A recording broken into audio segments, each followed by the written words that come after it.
हरे कृष्णा। कुछ लोगों का कहना है कि एस्कॉन लोगों का ब्रेन वॉश करता है। जो लोग ऐसा बोलते हैं उन्हें ब्रेन वॉश का मतलब भी पता है क्या होता है। ब्रेन वॉश का मतलब होता है कि किसी की सोचने समझने की शक्ति को हर लेना और फिर एक रोबोट की तरह उससे कोई भी काम करा लेना।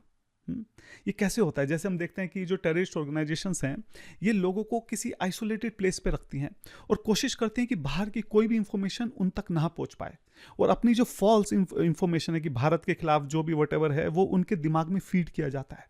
और ये लोग थोड़े अनपढ़ होते हैं, शायद कम बुद्धि के भी होते हैं, धीरे धीरे इनका ब्रेन वॉश हो जाता है। ये अपनी सोचने समझने की शक्ति नहीं होती, फिर इनको जो कहा जाता है वो कर देते हैं।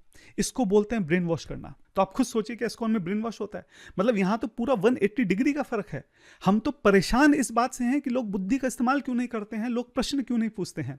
वेदांत सूत्र का जो पहला सूत्र है वो ये है, अथातो ब्रह्म जिज्ञासा। अब जब तुमको ये मनुष्य जन्म मिला है, बुद्धि का इस्तेमाल करो, प्रश्न पूछो कि मैं कौन हूं, मैं कहां से आया हूं, भगवान कौन है, कहां है, कैसे हैं, मेरा उनसे क्या संबंध है, मेरे जीवन का लक्ष्य क्या है, उद्देश्य क्या है, ये आसपास सब लोग कौन है, मेरा इनसे क्या संबंध है, प्रकृति क्या है।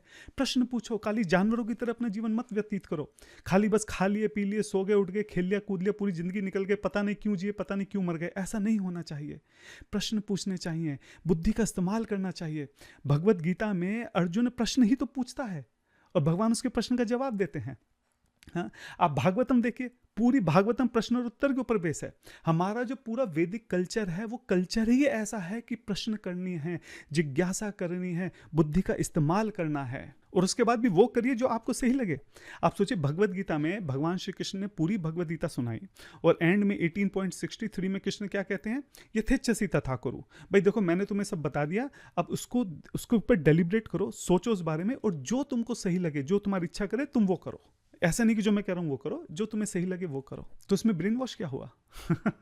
हमारे यहाँ पे तो हजारों भक्त जो हैं इतने मंदिर में आते हैं, हम उनको भगवत गीता का ज्ञान देते हैं, सही रास्ते पे चलने का उनको बताते हैं कि जो हमारे गुरुओं ने बताया है कि ये हमारे जीवन का उद्देश्य है।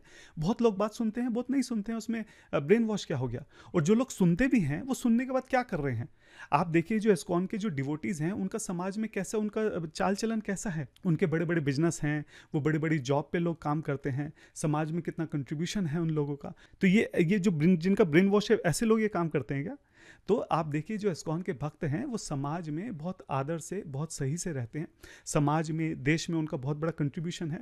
और देश के बाहर भी जो भारत का कल्चर है, हमारी भगवत गीता है, पूरी दुनिया में उसको ले जाना, लोगों को कृष्ण के बारे में, कृष्ण भक्ति के बारे में बताना, बहुत बड़ा योगदान है इस्कॉन का। तो खाली अगर किसी का मत जो है वो हमारे मत से नहीं मिलता इसलिए बोल देना कि इसका ब्रेन वॉश हो गया है, तो ये सही नहीं है। इसके ऊपर पुनर्विचार करने की आवश्यकता है।